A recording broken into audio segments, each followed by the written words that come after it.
అది ఒక అందమైన అడవి.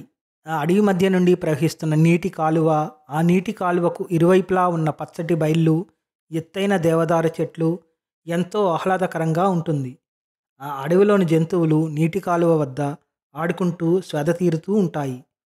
రోజూ ఒక కొంగ తన రెక్కలతో ఎగురుతూ నీటి కాలువకు రెండు వైపులా వెళ్ళి ఆడుకుంటూ ఉంటుంది. అది గమనించిన ఒక నక్కకు కొంగపైన ఈర్ష్య కలుగుతుంది. ఆ కొంగను ఒకరోజు తన ఇంటికి విందుకు రమ్మని ఆహ్వానిస్తుంది. మీకు తెలుసా, నక్క 40 డిఫరెంట్ సౌండ్స్ చేయగలదు. అంతేకాదు, అర్త్స్ మ్యాగ్నెటిక్ ఫీల్డ్ యూజ్ చేసి తను వేటాడవలసిన చిన్న చిన్న యానిమల్స్ ఏ డైరెక్షన్లో ఉన్నాయి, ఎంత డిస్టెన్స్లో ఉన్నాయని క్యాలిక్యులేట్ చేయగలిగిన మొట్టమొదటి యానిమల్ నక్కే. ఆ కొంగ నక్క ఇంటికి విందు కోసం వెళ్ళగా టేబుల్ పైన ఒక ప్లేట్లో ఆహారం సిద్ధం చేసి ఉంటుంది.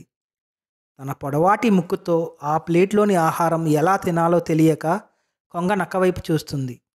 ఆ నక్క ఏంటి మిత్రమా, నీ గాలికి ఎగరటం తప్ప ప్లేట్లో తింటాం చేత కాదా అంటూ హేళన చేస్తుంది. ఆకలి మరియు అవమానంతో వెనుతిరిగిన ఆ కొంగ నక్కకు గుణపాఠం చెప్పాలి అని నిశ్చయించుకుంటుంది. నక్కను తన ఇంటికి విందుకు పిలుస్తుంది. నక్క విందు కొరకు రాగా టేబుల్పై 2 పొడవాటి జగ్గులలో త్రాగటానికి పండ్ల రసం ఉంటుంది. కొంగ తన పొడవాటి ముక్కుతో జగ్గులోని పండ్ల రసం తాగుతూ ఉంటుంది. కానీ జగ్గులోని రసం ఎలా తాగాలో తెలియక నక్క ఆకలి మరియు ఓటమితో వెనుదిరుగుతుంది. దీన్నే కుక్క కాటికి చెప్పుదెబ్బ అంటారు. అందుకే మనం ఒకరిని చూసి ఎన్నడూ హేళన చేయకూడదు.